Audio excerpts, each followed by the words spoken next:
1 யோவான் 4:18.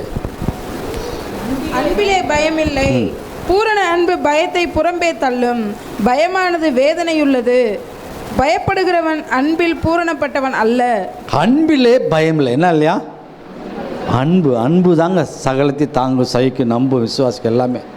பூரண அன்பு பயத்தை புறம்பே தள்ளும். அப்போ அந்த பூரண அன்பு இருந்துட்டாவே நம்ம நல்லா ஒருத்தர் கரிசனையாக பேசுவோம். அந்த அன்பு இல்லைன்னா என்ன பண்ணுவோம்? நம்ம விலகி ஓடிக்கிட்டு இருப்போம். ஆமாங்க. பயமானது வேதனை உள்ளது. பயம் பிசாசு கொடுக்கறது பயம்.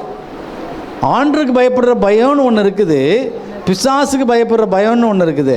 ஆண்டருக்கு பயப்படுறது ரொம்ப நல்லது. பக்கத்தை பார்த்து சொல்லுங்கள், ஆண்டருக்கு பயப்படுறது ரொம்ப நல்லது. சொல்லுங்கள், பக்கத்தை பார்த்து சொல்லுங்கள், தைரியமாக சொல்லுங்கள்.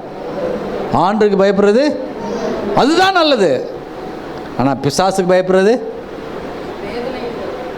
மனுஷனுக்கு பயப்படுறது கண்ணியை வருவிக்கும். ஆமாங்க, நீங்கள் எதுக்கோ பயப்படுறோமே, ஆனால் ஆண்டருக்கு மட்டும்தானே பயப்பட மாட்டேங்கிறோம்.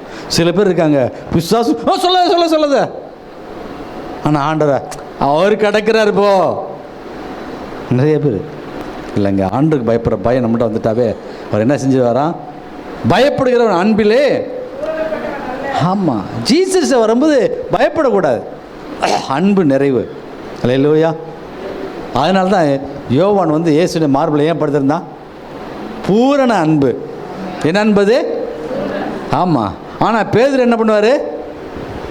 யோவான்ட்ட தான் சொல்லுவார், யோவான் கேட்டு சொல்லு அப்படிம்பாரு. பாருங்க, பிலிப்பியர் 4:6, நீங்கள் ஒன்றுக்கு கவலைப்படாமல் எல்லாவற்றையும் குறித்து உங்கள் விண்ணப்பங்களை சோத்திரத்தோடு கூடிய ஜெபத்தினாலும் வேண்டுதலினாலும் தெரியப்படுத்து. தேவன் ஆண்டுக்கு தெரியப்படுத்துங்க. நீங்கள் ஒன்றுக்கு கவலைப்படாதீங்க. இன்றையிலேருந்து நீங்கள் என்ன செய்யணும்? படிப்பில் கவலையா, பயமாக இருக்கா? ஒன்றும் கவலைப்படாதீங்க. நல்ல சோத்திரத்தோடு ஆண்டுக்கு எல்லாம் தெரியப்படுத்துங்க. உங்கள் விண்ணப்பங்களை யாருக்கு தெரியப்படுத்தணும்? முதல்ல யாருக்கு தெரியப்படுத்தணும்? ஆண்டுக்கு தெரியப்படுத்துங்க. அல்லேலூயா. ஆமாங்க, எல்லாவற்றுக்கும் உங்கள் விண்ணப்பங்களை சோத்திரத்தோடு கூடிய ஜெபத்தினாலும் வேண்டுதலினாலும் தேவனுக்கு தெரியப்படுத்துங்க.